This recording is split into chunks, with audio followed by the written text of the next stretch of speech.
I will start with a simple question. Have you ever found yourself talking and talking? And somehow the person you love most hears only the part that hurts. If that sounds familiar, and stay with me for a few minutes. This is not a story about perfect communication. This is a story about how we save a relationship when words have stopped working. I am in my 50s now, and the couples who sit in front of me look a lot like my neighbors. They have a backyard grill, a garage with boxes that should have been sorted years ago, a favorite team playing on Sundays, and a dining table that carries a decade of birthdays and late payments and long silences. They are good people. They are tired people. They still want to be together. 2 weeks before Thanksgiving, I met a couple who reminded me of nearly everyone I know. I will call them Mark and Elena. They raised 2 kids who now live in different states. He loves the rhythm of football games and the calm of routines. She loves a kitchen that closes clean every night and a plan for the morning. When they first met, those differences made them laugh. Now, those differences make them quiet. I did not begin with advice. I began with a memory. I told them about the year my own house felt like a museum of unfinished conversations. Plates left in the sink after a late dinner meant I did not matter. A text answered quickly meant I was safe again. None of that was about dishes or phones. It was about the simple fear that love might not be looking at me. Mark nodded, but his arms were still crossed. Elena sat forward as if leaning could pull an answer from my mouth. I asked them to walk me through an ordinary evening. He cooks chili on Sundays. She sets the table and handles the mail. After dinner, he wants to sit on the couch and talk to their daughter. She wants to clean the pots before the beans turn to glue. He hears a test he will fail. She hears a message that her time is disposable.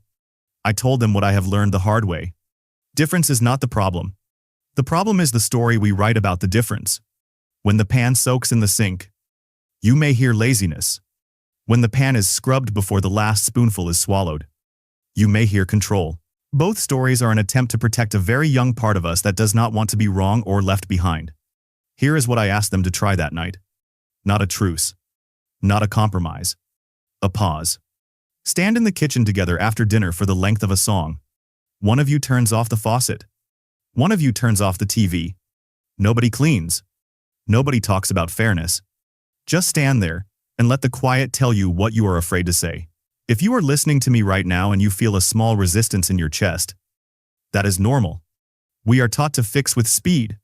We are told that love is easy when it is right. Real love at our age is not easy. It is possible. It is practical. It is built the way we built everything else that lasted.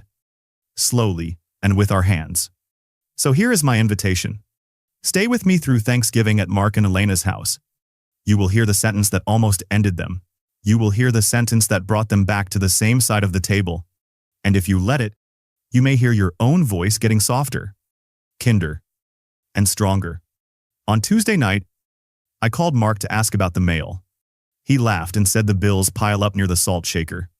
When he was a kid, the late fees were the soundtrack of winter. His father worked 2 jobs. His mother stretched $1 like taffy. Every envelope meant a small alarm he could not silence. So when he sits after dinner, he is not ignoring the sink. He is listening for alarms. On Wednesday morning, I asked Elena about her kitchen. She smiled the way we smile when a habit has kept us safe. Her mother never went to bed with a dish undone. Her mother said the morning belongs to the living, not to yesterday's mess. When Elena scrubs a pot before it cools, she is not scolding anyone. She is protecting the next day. By Thursday, the shape of their evenings was clear. He needed to feel that he was not always late to life. She needed to feel that tomorrow would greet her with open hands. When needs collide in a small room, people reach for old shields. We call those shields logic. We call them fairness. They are often fear wearing a tie.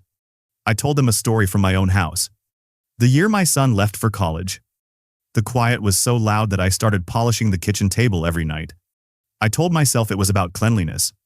It was about control. Control is the polite word we use when we cannot say grief. When I named it, I stopped polishing so hard. When I stopped polishing, my wife stopped reading my silence as judgment. The room got larger. Mark and Elena did not need a lecture on communication.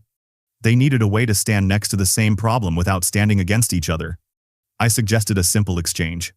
After dinner, Elena would choose one thing to leave undone on purpose. Mark would choose one thing to finish on purpose.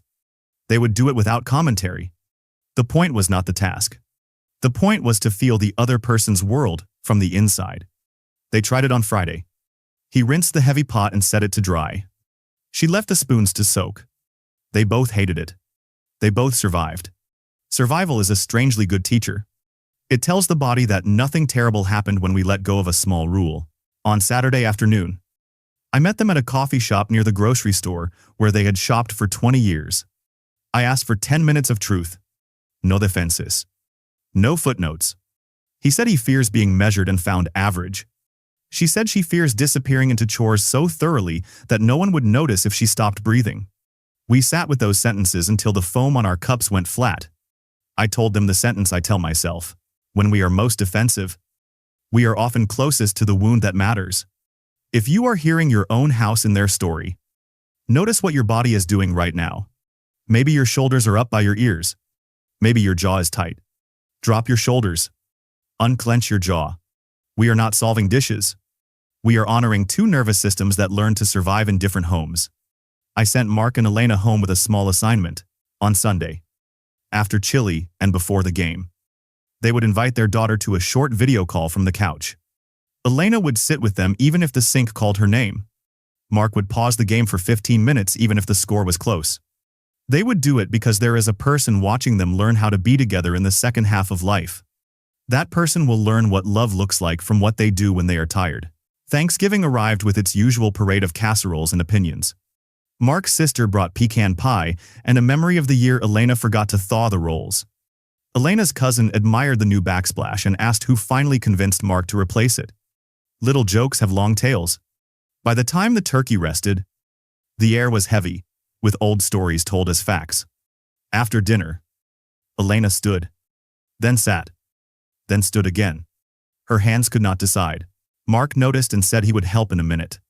His uncle called from the den to come watch a replay. Mark said it would take only a second. Elena heard the old alarm. The one that says your time is optional. She stacked plates louder than she meant to. Someone laughed.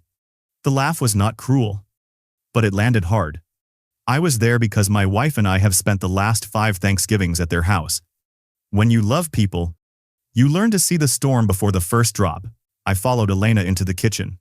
She was rinsing a pan that did not need rinsing. I said her name and she stopped moving without turning around. She said she was fine.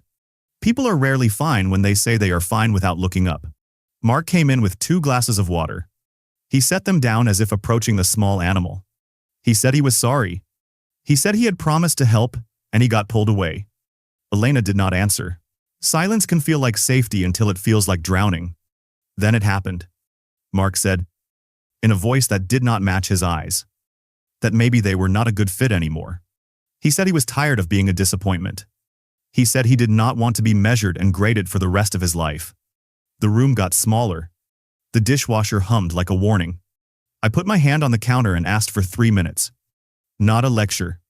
Not a negotiation. 3 minutes in which no one would try to win.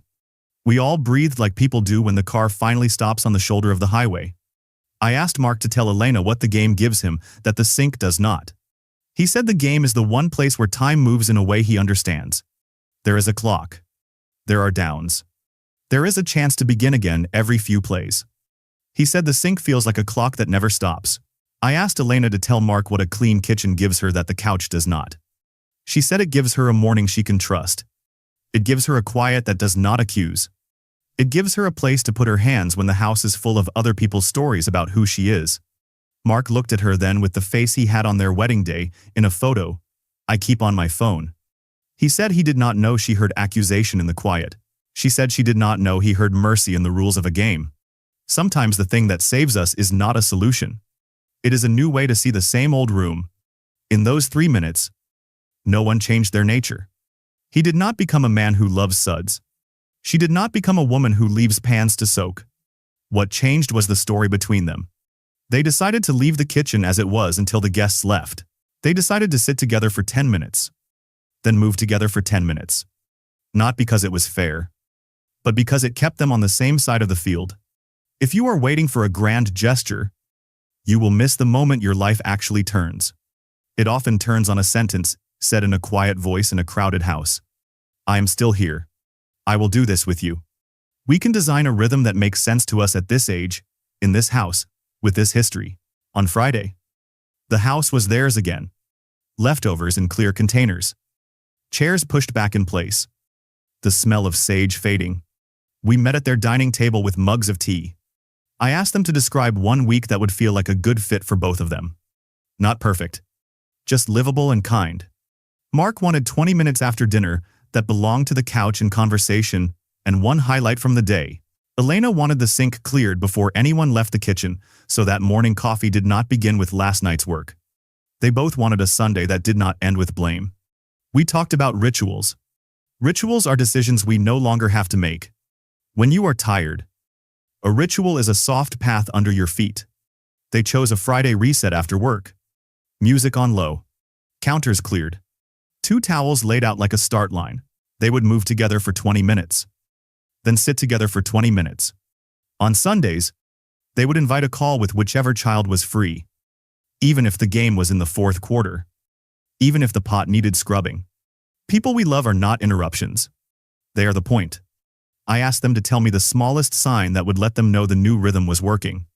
Mark said he would know when he no longer rehearsed defenses on the drive home. Elena said she would know when she could leave a spoon in the sink without hearing a sentence from childhood. Then I asked for something harder. I asked each of them to name one contribution the other makes that is easy to miss because it does not look like work. Mark said Elena holds the shape of their life in her head. The list. The calendar. The birthdays. The way the pantry refills itself. He said he forgets that thinking is labor. Elena said, Mark carries an optimism that keeps the house from curdling. When the storm comes, he is the one who says they have made it through worse. She said she forgets that hope is also labor. They wrote those sentences down and taped them inside a kitchen cabinet. No one else would see them. They were not for display. They were for the evenings when old stories tried to take the microphone. By the end of the week, nothing looked dramatic from the street. There was no new car in the driveway. No grand announcement at church. But inside, the dishwasher sounded like partnership instead of penance. The couch sounded like a porch swing instead of a jury box. They had not solved marriage. They had made the room kinder. If you are listening and wondering what would change if you tried the same, begin small. Name one fear. Name one need. Name one tiny action that honors both. Do it quietly. Do it for a week. Let your body learn that you can live this way. I will tell you what happened on their second Sunday. The game was close. The pot was sticky. Their daughter called. They answered together. 10 minutes later, Mark picked up the sponge without being asked. Elena sat on the stool and told him the best moment from her week. The pot came clean. So did the air. When I was younger, I thought love was mostly about finding the right person. Now I know love at our age is about building the right rhythm with the person we have chosen. That rhythm will not look like your parents' rhythm. It will not look like the first decade of your marriage. It will not look like your friends' highlight reels. It will look like your kitchen on a Friday night when you are both too tired to be impressive, and you are kind anyway. Here is the part I do not want you to miss. You are not behind. You are right on time for the life you can still have together. Your habits are not laws. Your differences are not defects. They are the grain of the wood you are shaping with your days. If you have a sentence caught in your throat, the one that sounds like maybe we are not a good fit anymore, hold it in your hands for a second and look at it closely. It might be asking for mercy, not for an ending. It might be asking for a new choreography, not a new partner. If something truly dangerous is happening in your home, get help and get safe. But if what you are facing is two good people with old alarms, there is so much you can do. Tonight. Try this. After dinner. To stand together for the length of one song. Turn off the faucet. Turn off the TV. Put your hands on the counter and breathe. Tell each other one fear and one wish for the week. Pick one small action that honors both. Then go live it. Let the house learn your new rhythm. If you stay with this for a month, you will notice that the arguments you used to have are quieter. You will still be different. You will still have a favorite team and a favorite way to load the dishwasher. But the story you tell about those differences will change. You will stand in the same kitchen and feel like you are on the same side. Thank you for listening. If this story helped, share it with someone who needs a softer evening. And if you are willing, send me the one sentence that turned your week.